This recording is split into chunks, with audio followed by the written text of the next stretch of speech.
Good morning, good morning, good morning. Menjumpai Anda kembali dari kota Brisbane, Australia. Saya Pastor Hania Saputra.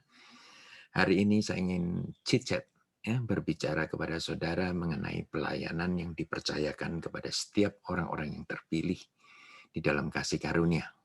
Rasul Paulus jelas sekali di 2 Korintus 4 menyatakan bahwa oleh kemurahan Allah dia telah menerima pelayanan ini. Ya, kita menerima pelayanan di dalam kehidupan ini bukanlah suatu hal yang merupakan satu keterpaksaan, melainkan benar-benar harus keluar dari hati saudara, bahwa saudara mengerti sudah dipanggil untuk panggilan yang kudus ini. Ya, itu penting sekali di dalam keterlangsungan, ya, dalam jangka waktu yang panjang ketika saudara melayani Tuhan. Ya, tidak semua pelayanan yang saudara miliki akan mengalami satu jalan tol begitu, mulus-mulus saja. Andai kata jalan Anda mulus senantiasa, maka seharusnya Anda bertanya kepada diri Anda sendiri, apakah Anda benar-benar berkarya untuk kerajaan Allah? Sebab kerajaan iblis pun tidak akan bersuka cita kalau Anda selalu berhasil ya di dalam membangun kerajaan Allah di atas muka bumi. Nah, begini saudara, di dalam mengikut Tuhan itu pertama-tama saya bertobat tahun 1980, ya sekitar 40 tahun yang lalu. Dan saudara, uh, tidaklah satu keinginan saya untuk melayani Tuhan, tetapi banyak yang dipanggil, ya tetapi sedikit yang terpilih. Saya mengucap syukur, ini merupakan kemurahan Allah jika Allah sendiri menganggap saya sebagai orang-orang yang Dia pilih. Ya. Nah, ketika saya mengikut Tuhan dengan sepenuh hati, itu pun tidak langsung, saudara, ya, tetapi merupakan satu proses tersendiri di mana hati saya yang dahulunya terfokus, terpikat dengan dunia ini, mulai dilepaskan daripada dunia ini, kemudian ditambatkan kerajaan Allah di dalamnya, sehingga mulai fokus saya terpusat kepada kepentingan kerajaan Allah. Nah, di sanalah perjalanan saya bersama dengan Tuhan mulai ditulis dalam history, ya, dalam sejarah. Saya mengikut Tuhan dengan dibantu, ya, keadaan sekeliling saya, karena kakak ipar saya seorang hamba Tuhan yang dipakai Tuhan dengan luar biasa sendiri, dan itu sangat membantu saya ketika saya melihat bahwa di dalam nama Yesus ada kuasa yang sangat besar itu.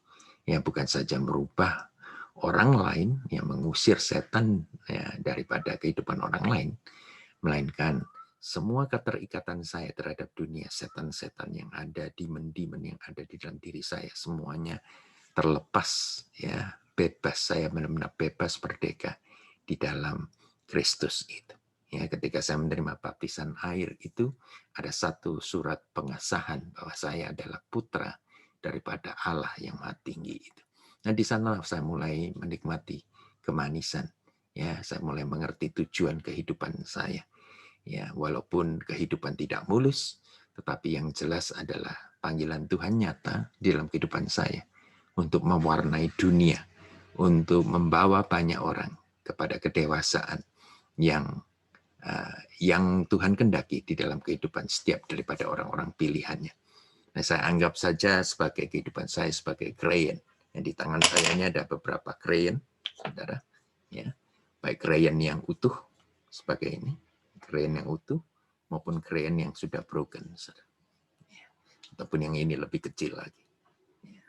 Nah, saudaraku yang kasih, saya yakin percaya saya bukanlah satu alat penulis yang istimewa, ya, yang luar biasa, tetapi saya merasa diri saya sebagai salah satu saja daripada krayon ini yang Tuhan gunakan. Yang Tuhan gunakan itu penting sekali, karena kalau krayon ini di tangan iblis akan mewarnai dengan warna-warna yang mengerikan. Tetapi kalau krayon ini di tangan Tuhan yang penuh dengan kasih, maka saudara akan yakini bahwa apa yang dia warnai, apa yang dia tulis bukanlah sesuatu hitam di atas putih yang sangat membosankan sekali, yang sangat kaku sekali. Ya, hukum Taurat itu kaku, saudara. Ya, tetapi di dalam Kristus semuanya digenapi. Ya, kemudian dia memberikan satu keindahan. Manusia tidak perlu lagi, ya, ataupun kalau boleh saya katakan manusia tidak bersusah-susah lagi untuk menggenapi hukum Taurat itu, melainkan manusia ketika mereka mentaati, ketika mereka bergantung kepada Kristus, maka hukum Taurat itu tertulis di dalam hati mereka dan direalisasikan di dalam gaya hidup mereka. Ya, terkadang satu stage, ya, satu fase kehidupan saya sepertinya sempurna sekali, ya, ini utuh sekali. Tetapi setelah saya 40 tahun mengikut Tuhan, ternyata ada beberapa perkara yang mematahkan saya, ya, yang membuat saya merasa bahwa tidak ada kekuatan manusia apapun yang bisa melangsungkan pengikutan kita kepada Kristus. Hanya kemurahan Allah saja. Ya.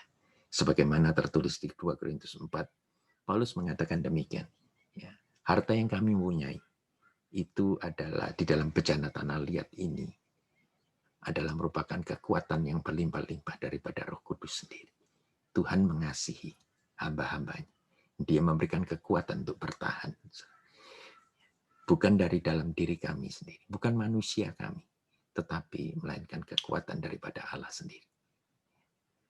Dan Paulus melanjutkan begini, mereka ditindas, tetapi mereka tidak terjepit.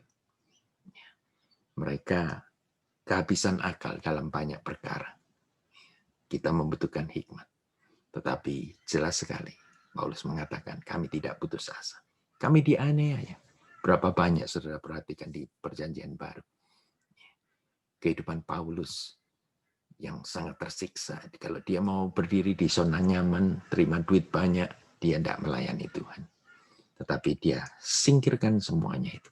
Dia tinggalkan semuanya itu. Karena satu tujuan, yaitu mahkota kehidupan. Dia katakan dia dianiaya, tetapi dia tidak sendiri. Karena Kristus, Anda berserta dengan dia. Camkan ini. Ketika saudara merasa dicampakkan, ketika saudara merasa dianiaya oleh sesama iman sendiri, orang-orang sesama iman, saudara tidak sendirian. Mereka menganiaya Kristus yang ada di dalam diri saudara. Saudara dihempas, saudara ditolak, saudara dihina. Tetapi yang jelas Paulus katakan, kami tidak binasa. Karena pemeliharaan Tuhan yang nyata dalam kehidupan mereka. Apapun keadaan saudara hari ini, saya mau tegaskan kepada saudara, tetap layani Tuhan. Saya melalui segala fase yang tidak bisa dikatakan dengan keperkataan saja. Ya, saya memiliki keluarga yang mencintai saya, tetapi keluarga saya pun tidak mengerti. Ya, sebab kita memiliki sejarah sendiri. Kitalah yang harus berjalan itu. Kitalah yang harus menggurat sejarah itu.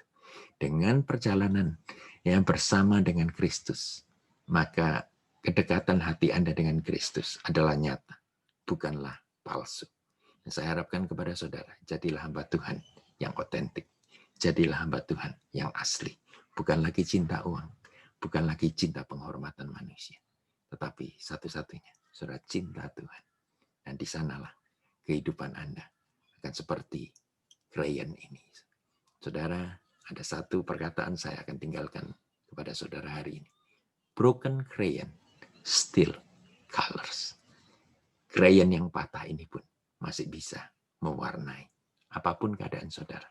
Mungkin saudara merasa saudara hancur. Mungkin saudara merasa saudara tidak berdaya.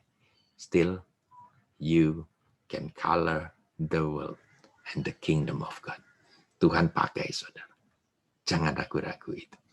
Tuhan pakai saudara. Tuhan akan pelengkapi saudara. Dia berikan hikmat, akal budi, dan pengetahuan dalam kehidupan saudara. Oleh karena itu, bangkit saudara. Tetap mengikut Tuhan sampai kesudahan zaman ini. Tuhan memberkati saudara.